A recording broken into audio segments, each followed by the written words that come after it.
I got so much motherfucking design on right now. Break it down, bring it back, make it clap. I got 3 old thoughts, new block, where that damn bitches on my line, and you know they come straight.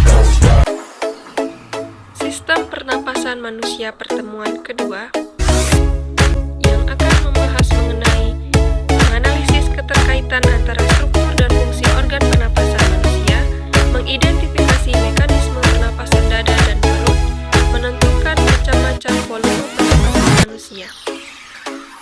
Tahukah kalian mengapa di dalam tubuh terdapat yang namanya pernapasan dada dan perut?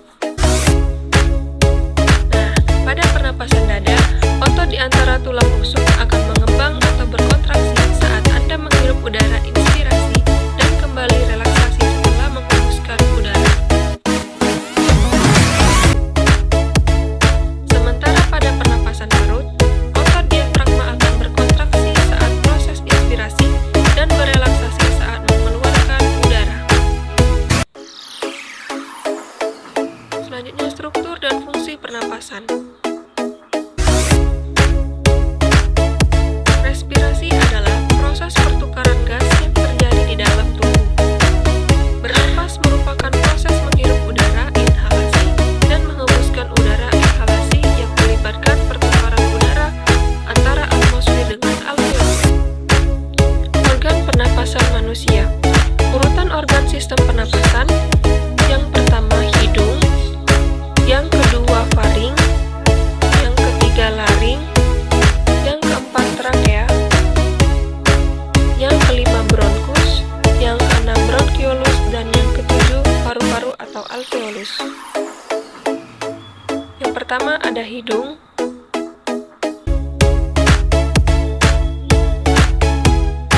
Hidung adalah organ yang berhubungan langsung dengan udara luar. Hidung dilengkapi dengan rambut-rambut hidung, selaput lendir, dan konka. Rambut-rambut hidung berfungsi untuk menyaring partikel debu atau kotoran yang masuk ke udara. Yang kedua, faring.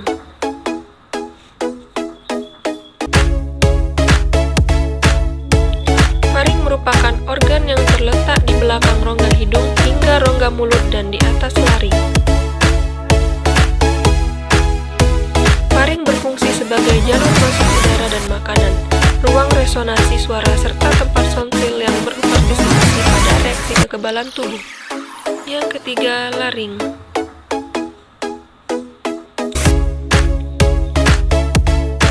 Laring adalah organ pernapasan yang menghubungkan faring dengan trakea. Udara yang melewati laring dapat menggetarkan pita suara sehingga dihasilkan gelombang suara. Tinggi rendahnya suara diatur oleh tegangan pita suara. Yang keempat, trakea.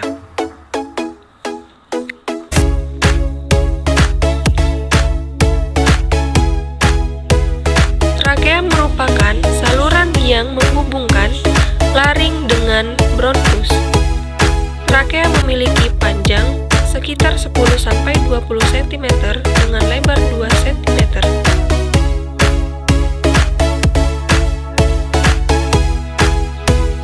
Dinding tersusun dari cincin tulang rawan dan selaput lendir yang terdiri atas jaringan epitelium bersilia. Fungsi silia pada trakea untuk menyaring benda-benda asing yang masuk ke dalam saluran pernapasan. Yang kelima, bronkus.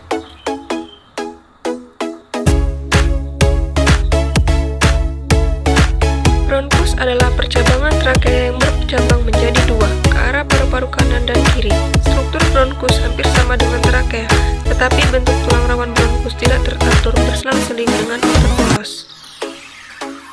Yang keenam, bronkiolus.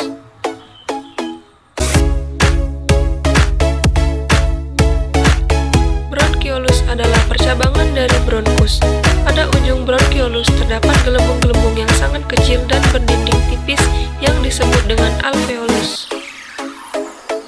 Yang ketujuh, paru-paru.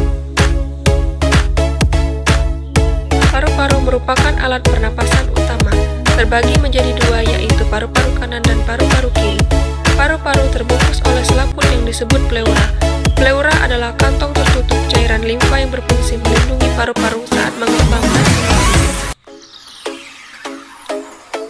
Mekanisme pernapasan dada dan perut. Pernapasan dada.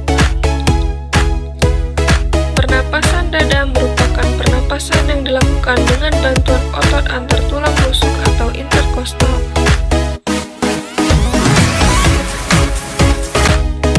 Pengambilan udara terjadi saat otot antar rusuk berkontraksi atau mengerut. Selanjutnya, pernapasan perut. Pernapasan perut merupakan pernapasan yang dibantu oleh otot diafragma sebagai penggerak utamanya. Perut terjadi apabila pengambilan udara saat otot diafragma berkontraksi, posisi diafragma mendatar. Volume pernapasan.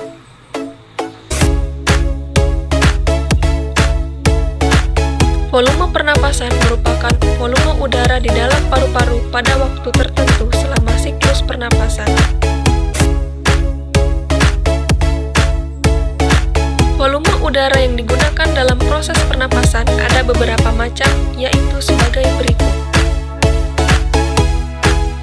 Volume tidal merupakan volume udara yang keluar masuk paru-paru saat tubuh melakukan inspirasi atau ekspirasi, biasanya volumenya sekitar 500 ml. Volume cadangan inspirasi merupakan volume udara yang masih dapat dimasukkan ke dalam paru-paru setelah melakukan inspirasi secara biasa. Volume cadangan inspirasi sekitar 1500 ml. Volume residu merupakan volume udara yang masih tersisa di dalam paru-paru meskipun telah melakukan ekspirasi secara maksimal.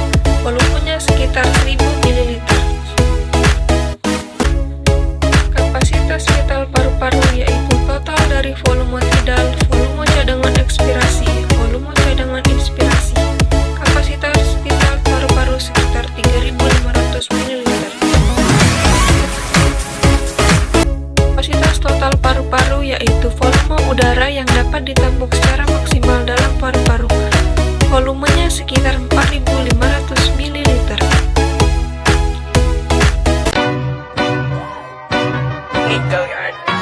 I got so much motherfucking design